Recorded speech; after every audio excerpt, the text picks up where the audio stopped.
there's mandates in the National Defense Authorization Act about DoD demonstrating how well it's protecting control systems, federal OT.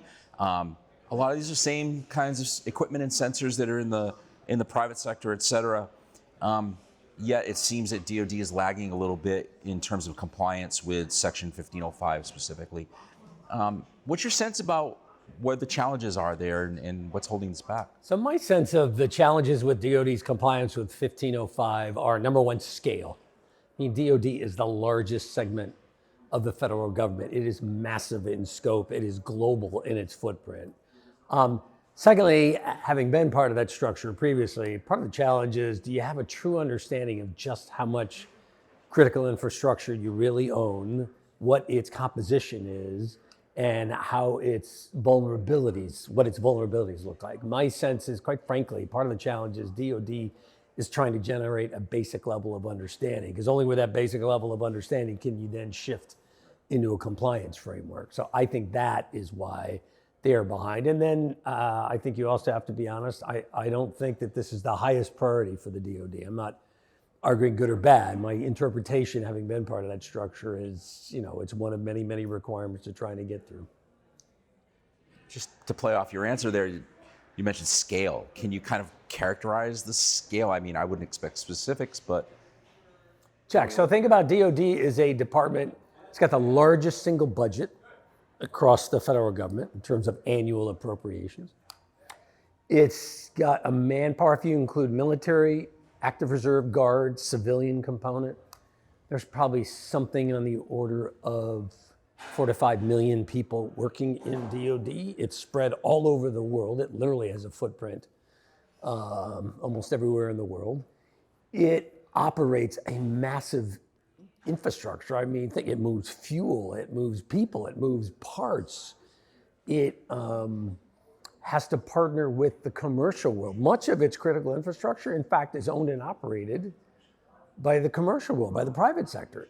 DoD, it used to generate its own power. It doesn't do that anymore. It buys power from local generators, so to speak. It doesn't run its own water systems predominantly. So it's part of this, I think, is just them trying to understand just how big is this challenge for them. I don't think that they historically have not had a great sense for how just big the footprint is, which is not unlike, go back 5 or 10 years ago in the commercial sector, when many companies were trying to figure out, how big is our OT footprint? What's the hardware component of it? What's the software component of it? What's the functionality? How is it structured? So DoD is just behind on the journey that others have already done. So how do they get there? What does it take to reach that state of compliance? So number one, you got to allocate resources. There is no doubt. You got to put money, but more than money, you got to put leadership, you got to put time, and you got to put prioritization against this. Number two, you got to try to harness technology. Look, if you try to do all this by hand, so to speak, by just sending people out to take a look with the scale, you'll never get there. So you got to harness the power of technology to help map. So just what does your critical infrastructure footprint look like? What are the OT dimensions that you're accountable through Section 1505 to ensure compliance with? So a lot of, as we mentioned, these federal OT systems are not all that different from private sector OT, face some of the same risks. Is there a fair compare and contrast there in terms of these two situations? No, I think it's, as I said, I think what you're seeing is DoD is in the journey with respect to critical infrastructure at OT that the commercial sector has been over the last decade. It's just DoD is behind because it didn't give it the same attention, it didn't give it the same focus. It wasn't true. In fact, it's not by chance that Congress imposed this requirement. Congress, in part, I believe, felt a little frustrated with DoD. Why aren't you moving faster?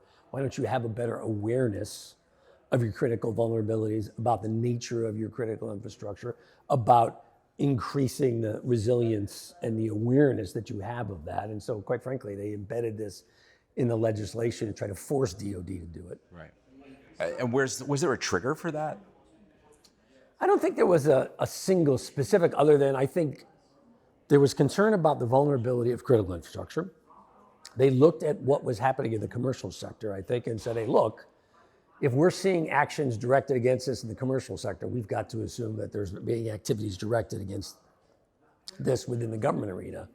Hey, look, you guys have got to get serious. You've got to speed this up. You've got to move faster. And do you have a sense of whether there's a pipeline of like information sharing, best practices sharing from the private sector up? Well, I certainly hope so, because one of my inputs to my old world in DoD would be, you don't have to reinvent the wheel here. The commercial sector has been doing this for years. They use many of the same structures, processes, software and hardware tools. I'm like, guys, we could learn government, we could learn from what the private sector is doing, and we could save ourselves a lot of time, a lot of money. And then we could also tap the expertise of OT security firms like Claroty, for example. I'm like, hey, look, let's take advantage of what's out there in the private sector to gain greater situational awareness, map, understand your vulnerabilities, and then actually put controls in place to attempt to protect them. I guess this is kind of related to a reactive kind of question, but threats seem to be getting closer to home. We have the Volt Typhoon targeting critical infrastructure. They're just the latest. We haven't had that kind of direct attack against OT gear yet that we can really, there are very few of them. Is that what it's going to take, kind of like this one landmark incident to really... So first, you've seen cyber criminal actions against private sector OT, certainly in the automotive industry, food, and several other sectors. So again, that's an interesting change. You didn't see that 5 years ago. You didn't see cyber criminals viewing the OT dimensions of the corporate world as ripe targets for exploitation. They clearly do now. You've seen nation states, I wouldn't say attack, but you've seen nation states for over a decade penetrate and access critical infrastructure. Our assessment at that time, 10 years ago, and through then has been what you're seeing are nation states like the Russians, the Iranians, the Chinese, who are penetrating the power grid, trying to get into the financial structure with the view that if they understand it, map it, identify vulnerabilities, and potentially embed capability that they could then activate in the event of a crisis. So in general, we thought we were looking at, they're involved in reconnaissance. They're trying to penetrate the OT structures within critical infrastructure in the private sector because they're trying to understand them, they're trying to map vulnerabilities, and they're trying to set up follow-on access, for true attack purposes. Does it concern you that there aren't necessarily any kind of spelled out rules of engagement for critical infrastructure? Like you said, access is one thing, acting on a process, manipulating something is very different. Rules of war, however we want to... Right, so short of an offensive act, which you define as some form of disruption, denial, or destruction, in general, when we have caught foreign states within critical infrastructure, we've driven them out, and we've tended to treat it as a law enforcement-like issue. And we've tried to message those other nations, hey, look, we have awareness of what you're doing, we've caught you, don't do this again.